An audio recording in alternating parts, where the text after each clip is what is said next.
Hey guys, Ed from Paranormal Link, Ohio here, back at it again with another podcast episode. Tonight's podcast episode is about the Randolph County Infirmary Asylum in Winchester, Indiana.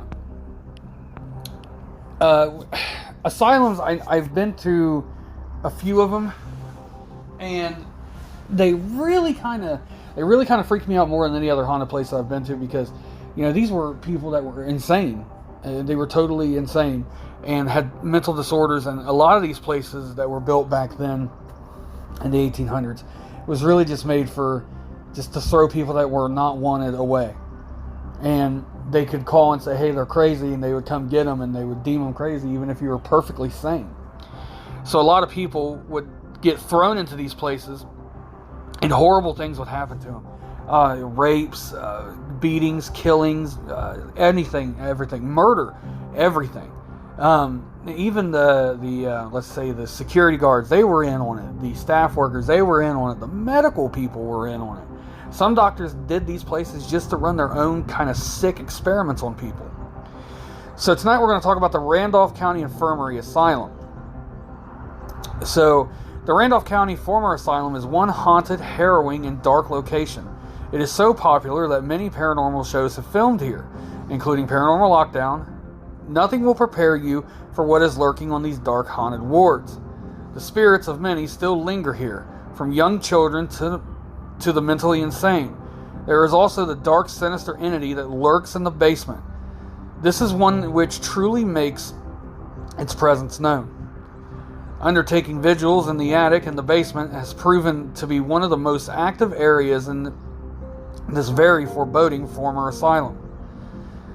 A lot of photos have been taken here, and as much as people has been there over the years to take pictures, like everybody catches something on these pictures.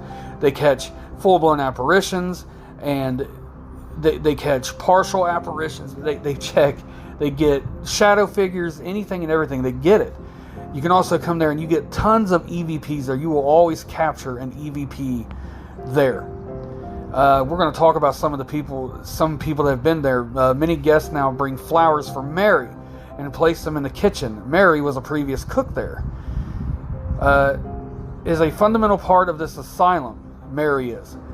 The asylum has been fortunate to capture mind-blowing voice phenomenon of Mary.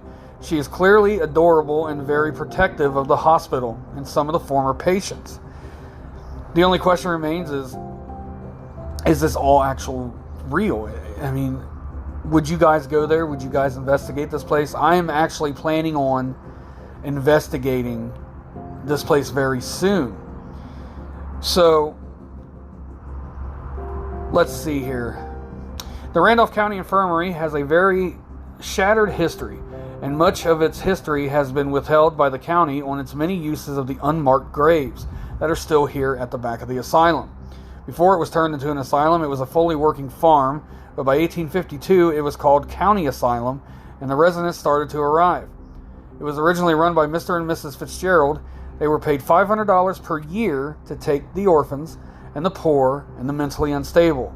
They were employed to ensure the asylum was kept clean, prepare meals, and to tend to the needs of those living there. It fastly became apparent that there was can you read my own writing?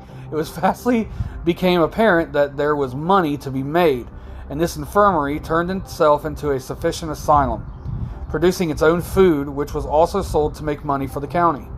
Most of the work was done by the patients.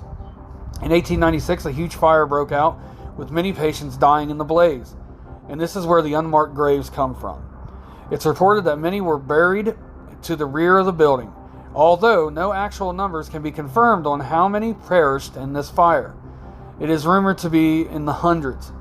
Around 1899, a new infirmary was built, and it stood on the ground on the previous one. Many reports from previous workers have shown that the infirmary had extremely poor conditions. Many patients would roam the halls aimlessly. Many would be on medication. Many would not receive the much needed care that is required.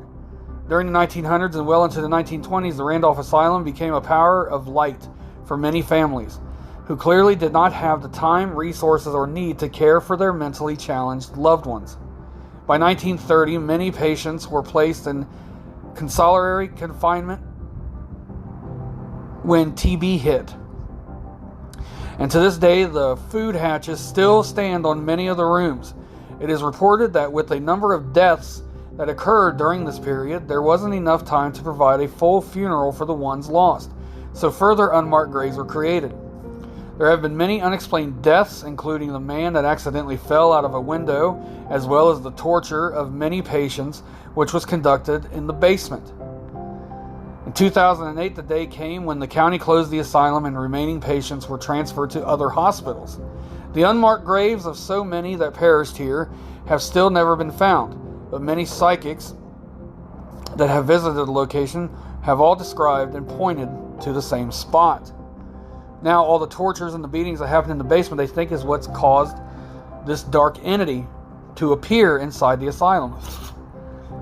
And everyone that goes there, always, when you go in the basement, something always happens. It's very dark, it's very evil, it's very, very doom and gloom. So that was the Randolph County Infirmary Asylum in Winchester, Indiana. I hope you guys enjoyed this episode, and I hope you guys are having a great night. And you guys will hear from me tomorrow night, guys. Thanks, everybody. I hope you have a great day. Bye, everyone.